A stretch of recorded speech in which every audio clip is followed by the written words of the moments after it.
नमस्कार. संघर्ष वृत्तवाहिनीमध्ये आपलं स्वागत. घेऊया ठाणे आणि आसपासच्या परिसरामधील घडणाऱ्या महत्त्वाच्या घडामोडींचा आढावा. ठाण्यातील पाचपाकडी भागात प्रति तुळजापूर मंदिर उभारण्यात आलं आहे. या मंदिराचा सोहळा सुरू झाला असून आमदार जितेंद्र आव्हाड यांनी पूजेसाठी भगवी वस्त्र परिधान केली होती. आव्हाड यांची भगवी वस्त्र सर्व उपस्थितांचं लक्ष वेधून घेत होते. ठाण्यातील पाचपाकडी भागामध्ये आमदार जितेंद्र आव्हाड यांच्या माध्यमातून प्रति तुळजापूर मंदिर उभारण्यात आलं आहे. हे मंदिर काळ्या पाषाणातील असून यामध्ये तमिळनाडूचे सेलम आणि आंध्र प्रदेशातील विजयवाडा येथील दगडखाणीतून कृष्णशिळा, कर्नाटकातील मुर्डेश्वरून येथून आणण्यात आले आहेत. तर याचं काम संदीप लोट यांच्या सल्ल्यानुसार वास्तुविशारद संजय बोबडे यांच्या मार्गदर्शनाखाली दानश्री शिल्पकला केंद्राचे मंजुनाथ देवाडिगा यांनी या कृष्णशिळांना आकार देण्यास सुरुवात केली. शिखर, कलश, नवग्रह, दगडी स्तंभ, आकर्षक कलाकुसर, हत्ती या कृष्णशिळेतून साकारून ठाण्यामध्ये आणण्यात आले आहेत. काही शिळांना ठाण्यातच आकार दिला गेलाय. प्रत्यक्ष मंदिर आकारण्यास येण्यास प्रारंभ झाला. या मंदिरावरती कळसाची स्थापना करण्यात येणार आहे. त्यानंतर मंदिरातील तुळजाभवानी मूर्तीची प्राणप्रतिष्ठापना राष्ट्रवादी शरदचंद्र पवार पक्षाचे अध्यक्ष शरद पवार व त्यांच्या पत्नी प्रतिभा पवार यांच्या हस्ते होणार आहे. ठाण्यातील राम मारुती रोडवरील पीपल एज्युकेशन सोसायटी व संस्थेची new English school and junior college ही शाळा 15 जून 2025 रोजी 100व्या वर्षामध्ये पदार्पण करत आहे. तर इंग्लिश मीडियम प्रायमरी स्कूल कोपरी पूर्व, ठाणे पूर्व येथे संस्थेची शाळा असून 2025 मध्ये ती 50व्या वर्षामध्ये पदार्पण करत आहे. शतक आणि सुवर्ण महोत्सवी वर्षाचं औचित्य साधून वर्षभर विविध उपक्रम येथे राबवण्यात येणार असल्याची माहिती एका पत्रकार परिषदेत दिली. या अंतर्गत भव्य उपक्रम आणि कार्यक्रमांचं नियोजन करण्यात आल्याची माहिती देखील दिली. शतक महोत्सव समिती प्रमुख श्रीमती करंदीकर मॅडम, सर्व संस्थेचे पदाधिकारी यांनी हे कार्यक्रमाचं नियोजन येथे स्पष्ट केलंय. इंग्लिश मीडियम प्रायमरी स्कूल कोपरी, ठाणे पूर्व ही संस्थेची 2025 मध्ये 50व्या वर्षामध्ये पदार्पण करत आहे. या शाळेचा सुवर्ण महोत्सव संस्थेने तेवढ्याच मोठ्या दिमाखात साजरा करण्याचं नियोजन केलं आहे. तर सुवर्ण महोत्सवाचा उद्घाटन कार्यक्रम 18 जून रोजी संपन्न होणार आहे. यामध्ये आंतरशालेय स्पर्धा देखील घेण्यात येणार आहे. तसेच वृक्षारोपण, गरीब विद्यार्थ्यांना गणवेश आणि शैक्षणिक साहित्यांचं वाटप देखील केलं जाणार आहे. तर ऑगस्टमध्ये 500 राख्या विद्यार्थ्यांकडून बनवून सैनिकांना पाठवले जाणार आहे.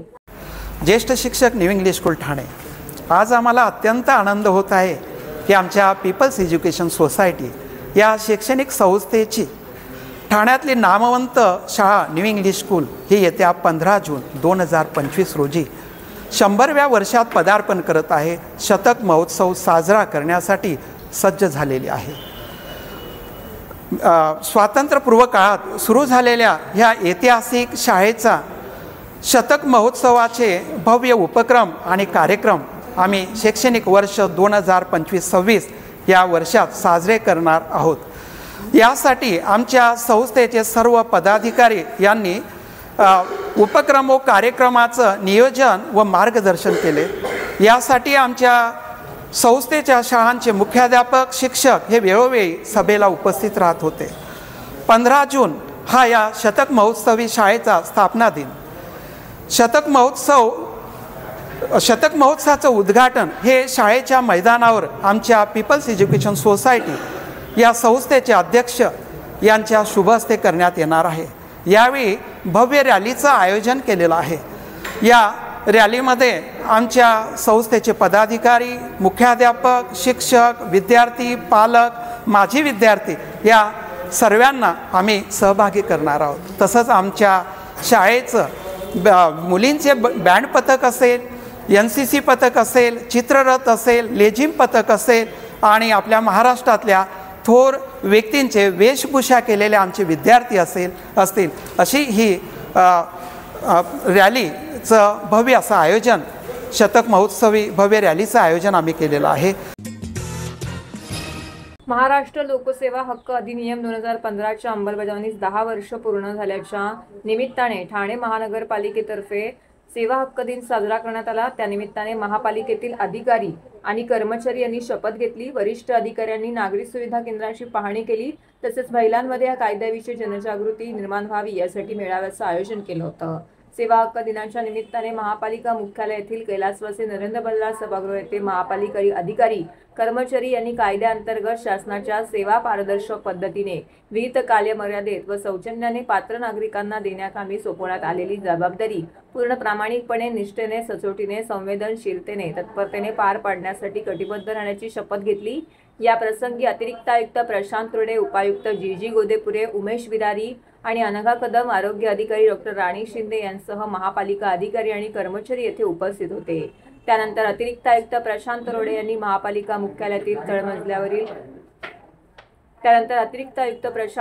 महापालिका मुख्यालयातील तळमजल्यावरील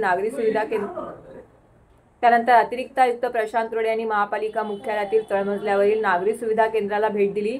येथील कर्मचाऱ्यांशी संवाद साधून नागरिकांना दिल्या जाणाऱ्या सुविधांची माहिती देखील घेतली। तसेच त्या संदर्भात सूचनाही केल्या। यावेळी उपायुक्त जी गोदेपुरे, उमेश विरारी, सचिन सांगळे, अनघा कदम, आरोग्य अधिकारी डॉक्टर राणी शिंदे, महिला बालविकास अधिकारी दयानंद गुंडप, संगणक अधिकारी नितीन डुमरे येथे उपस्थित होते।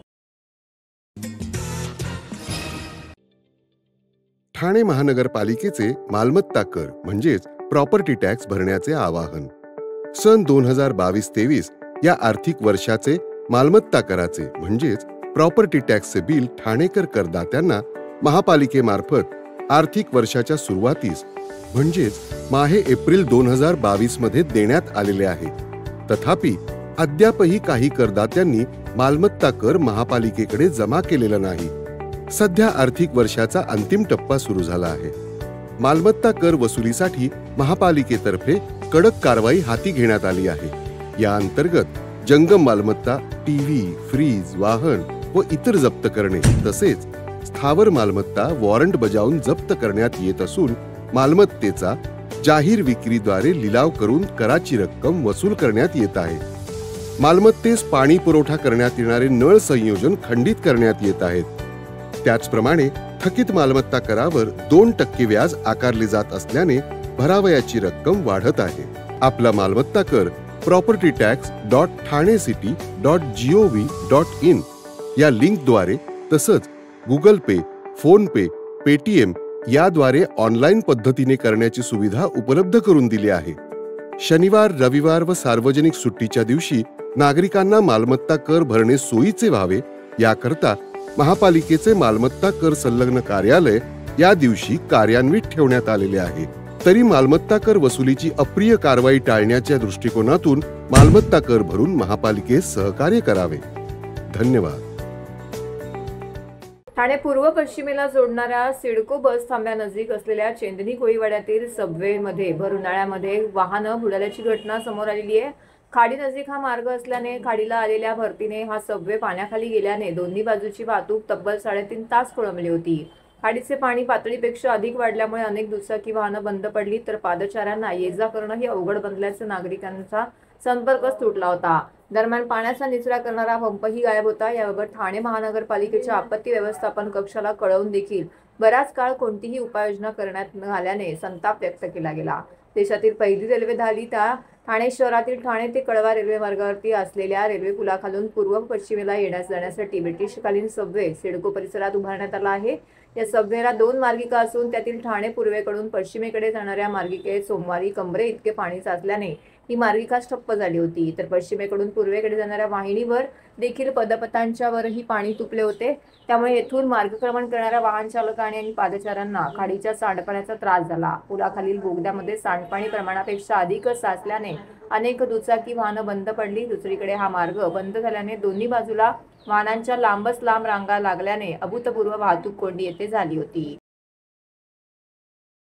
जिल्हाधिकारी अशोक शिंगारे यांनी परिपत्रक काढून उत्खनन केलेल्या गौण खनिजांपासून तयार होणारे उत्पादन, बारीक खडी, दगड powder, wash sand, crush sand, गिट्टी वाहतुकीसाठी करणाऱ्या वाहनांसोबतच वाहतूक परवाना, दुय्यम pass, secondary pass, transit pass असणं बंधनकारक केलं आहे। ते नसल्यास दंडनीय करण्याचे कारवाईचे आदेश देखील दिले आहेत। यावर जिल्हाधिकारी शिंगारे यांच्या सूचनेनुसार आज अप्पर जिल्हाधिकारी हरिश्चंद्र पाटील यांच्यासोबत झालेल्या चर्चेत कोणताच निर्णय न झाल्याने महाराष्ट्र ॲग्रिगेट ट्रान्सपोर्ट असोसिएशनने आपली आक्रमक भूमिका स्पष्ट केली आहे। तसेच जिल्हाधिकाऱ्यांनी हे पत्रक तात्काळ मागे घ्यावं अन्यथा तीव्र आंदोलन करण्याचा इशारा देखील त्यांनी दिला आहे। महाराष्ट्र गिट्टी किंवा खडी हे गौण खनिज नाहीत, त्यामुळे कोणतीही वाहतूक परवाना किंवा कोणत्याही स्वामीधनत्व अर्थातच रॉयल्टी भरणा करण्याचा प्रश्नच उद्भवत नाही असा निर्णय उच्च न्यायालयाने दिलेला आहे।